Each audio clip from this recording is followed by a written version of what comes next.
We're halfway through the Indiana legislative session for 2026, and at a time when Hoosier families are really feeling financial pressures right now. Costs are rising, income's not keeping up with expenses. So with all that going on, these are some of the bills that are getting the most attention in the State House, and many of them are not addressing these major concerns, unfortunately.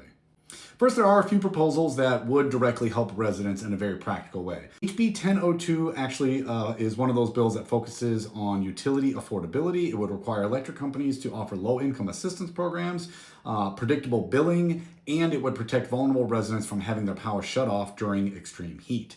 House Bill 1036 is a good one, strengthens child safety by requiring DCS to conduct an in-person assessment before closing any investigation. Then you have House Bill 1329. That one creates a task force that's going to take a real hard look at Indiana's property tax assessment system, something I've been squawking about for a long time, and I know homeowners have been as well. And then on the healthcare side, Senate Bill 85 would require hospitals to offer payment plans to people and be more transparent about financial assistance that might be available to them. Now, there's lots of bills that are giving people heartburn. Here's some of those. House Bill 1086 would allow public schools to display the Ten Commandments.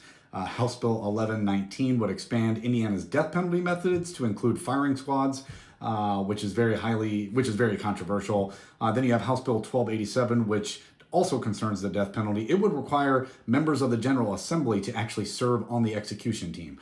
I'm not even joking. It's provocative, and that's the point, because the author is actually very anti-death penalty, which I think is actually pretty interesting. Then you have House Bill 1176. That's going to make it easier to convert traditional public schools to charter schools. Senate Bill 8 is going to reduce financial independence of public libraries by removing their ability to approve their own budgets. Senate Bill 88 is going to require schools to teach that having children only within marriage is part of being a good citizen. Again, I wish I was joking. And then you have Senate Bill 236, which will severely restrict access to emergency contraception. It's even going to allow civil lawsuits and will ban the manufacturing, prescribing, and possession of day-after pills in the state of Indiana. Well, thus far, that's it. Pretty mixed bag, trending towards terrifying and a little crazy if you ask me, but unfortunately, there's not much as far as addressing the financial strain that all the working families across Indiana are feeling right now, or at least not as much attention on that as I'd like to see, and I'm sure a lot of people would.